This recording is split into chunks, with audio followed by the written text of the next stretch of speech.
स्वागत है आप सभी का अपने चैनल ऑनलाइन स्टडी 1.6 में। इस वीडियो में कक्षा 10 के हिंदी के पाठ 5 नागरी लिपि के VVI ऑब्जेक्टिव प्रश्न याद करेंगे।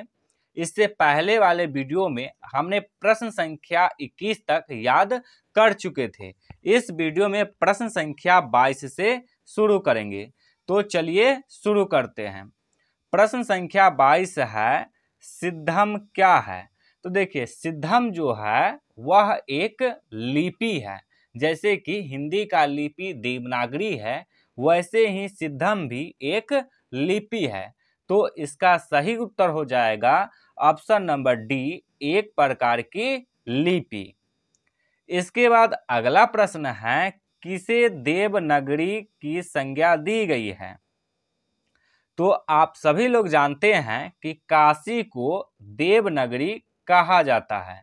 तो इसका सही उत्तर हो जाएगा ऑप्शन नंबर बी, काशी।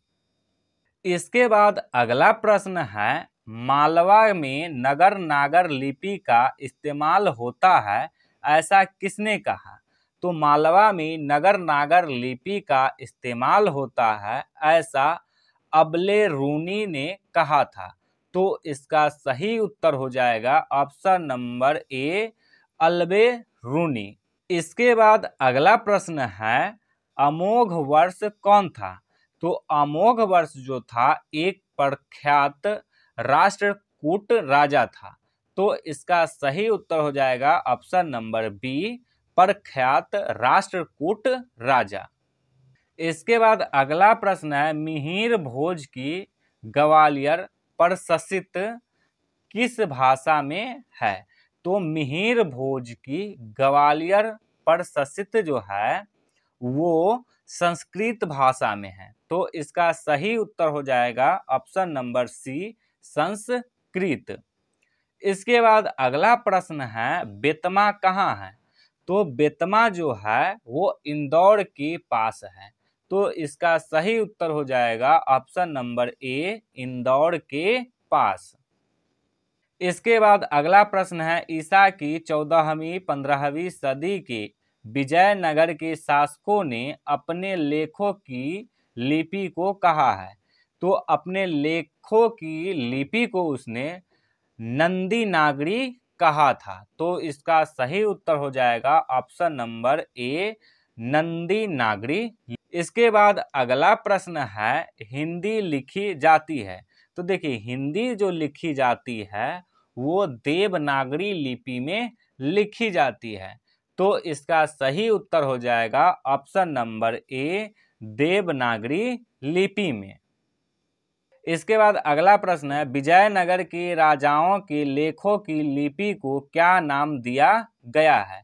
और इसी सवाल को दूसरे तरीका से पूछा है कि विजयनगर के शासकों के लेख किस लिपि में है। तो ये दोनों प्रश्न जो है एक ही है। तो देखिए, विजयनगर के शासकों के लेख जो था वो नंदी नागरी लिपि में था। तो इसका सही उत्तर हो जाएगा ऑप्शन नंबर सी, नंदी नागरी लिपि। इसके बाद अगला प्रश्न है, नागरी लिपि कब एक सार्वदेशिक लिपि थी? तो 8वीं से 11वीं सदी में नागरी लिपि जो था वो सार्वदेशिक लिपि थी। तो इसका सही उत्तर हो जाएगा ऑप्शन नंबर सी, 8वीं से 11वीं सदी में। इसके बाद अगला प्रश्न है, पहले दक्षिण भारत की नागरी लिपि क्या कहलाती थी?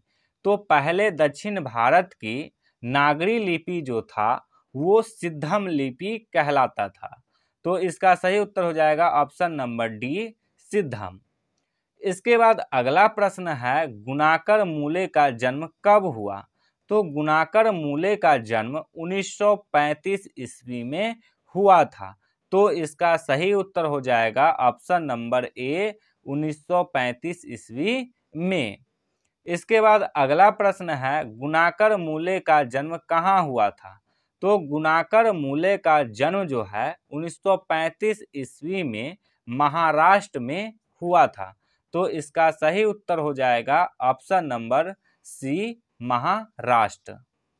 इसके बाद अगला प्रश्न है, परमार शासक भोज कहाँ के रहने वाले थे? तो परमार शासक भोज जो थे वो धारा नगरी के रहने वाले थे। तो इसका सही उत्तर हो जाएगा ऑप्शन नंबर ए, धारा नगरी के। इसके बाद अगला प्रश्न है, गुप्तों की राजधानी को क्या कहा जाता होगा? तो गुप्तों की राजधानी को देवनगर कहा जाता था। तो इसका सही उत्तर हो जाएगा ऑप्शन नंबर डी, देवनगर। इसके बाद अगला प्रश्न है, गुणाकर मूले ने विभिन्न विषयों पर कितने निबंध लिखे? तो गुणाकर मूले जो थे वो विभिन्न विषयों पर 2500 से अधिक निबंध लिखे थे। तो इसका सही उत्तर हो जाएगा ऑप्शन नंबर बी, 2500 से अधिक। इसके बाद अगला प्रश्न है, भारतीय लिपियों की कहानी किनकी प्रसिद्ध रचना है? तो भारतीय लिपि की कहानी जो है वो गुणाकर मूले जी द्वारा लिखे गए थे। तो ये जो भारतीय लिपियों की कहानियां हैं ये किनका प्रसिद्ध रचना होगा? तो गुणाकर मूले का। तो इसका सही उत्तर हो जाएगा ऑप्शन नंबर ए, गुणाकर मूले। इसके बाद अगला प्रश्न है, इस्लामी शासक का आरंभ काल है? तो इस्लामी शासक का आरंभ काल हुआ था 12वीं सदी में। तो इसका सही उत्तर हो जाएगा ऑप्शन नंबर ए, 12वीं सदी से। इसके बाद अगला प्रश्न है, गुणाकर मूले की मृत्यु कब हुई?